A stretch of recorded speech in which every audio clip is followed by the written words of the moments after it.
Well, good morning. So I'm working my way through my little book, The Relationship Coach. And chapter 1 starts out exploring the space between, a faster way forward, a quantum perspective. And as a relationship coach, I start here because I truly believe the fastest way forward for any couple is to pay close attention to the space between them. It's a real energy field. And in their book, Doing Imago Relationship in the Space Between, Harville and Helen examine in some deep detail what we know broadly as the quantum theory of the universe. They focus on the relational interpretation of quantum theory, which is a reality made up of relations rather than objects. As they state in their book, this is interesting, I think, the problems couples bring to our offices are not located inside themselves, where they have been since the founding of psychotherapy in the late 19th century. They are located in their interactions with each other, in the space between them. Now, I'm certainly not an expert on the quantum nature of space and time, but I can appreciate the idea that everything in this vast universe of ours is mostly energy and it's all connected. Now, as applied to relationships, see if the importance of connection makes sense to you. Okay?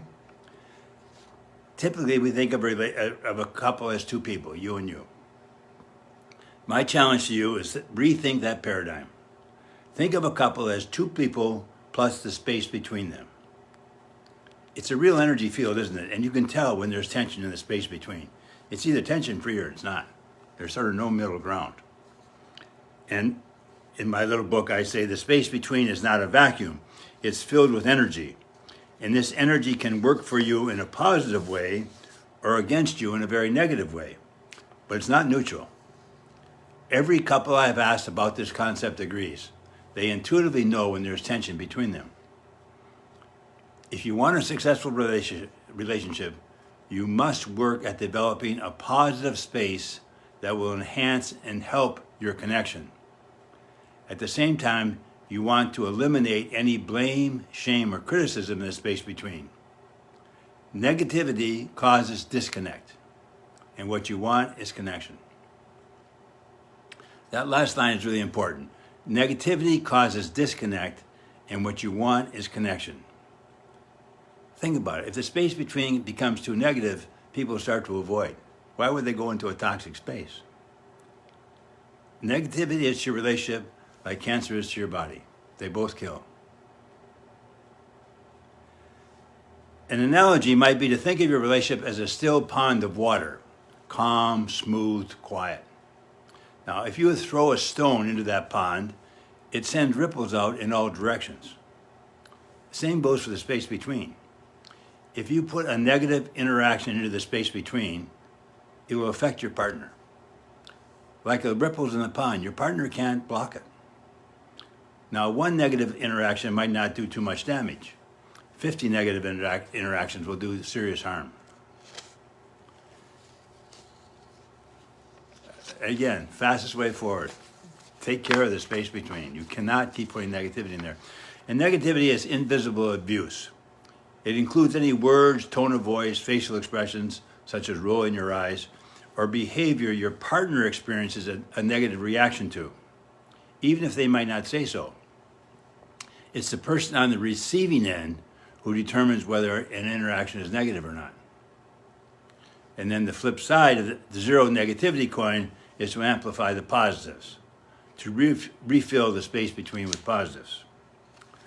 So, for me, and we talked about the book is The Relationship Coach, your playbook for unlocking the combination to a successful relationship.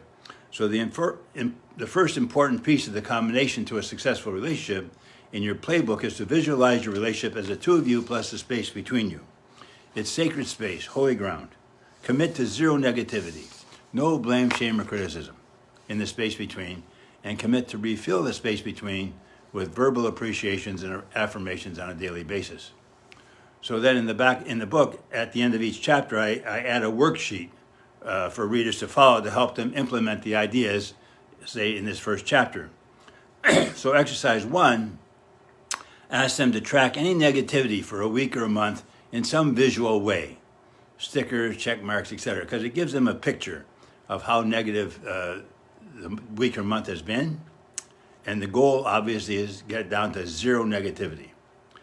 Exercise 2 encourages them to amplify the positives. At least 3 appreciations every day. Start there. Exercise 3 challenges them to begin a gratitude journal. It's always helpful to start out, we have so much to be thankful for. Start there. And then exercise 4 returns to more specific ways to share appreciations with your partner. Okay? So the first chapter, exploring the space between. Next week we'll look at the second piece of the combination lock to a successful relationship, the zone of safety. Okay? Have a great week. Cheers.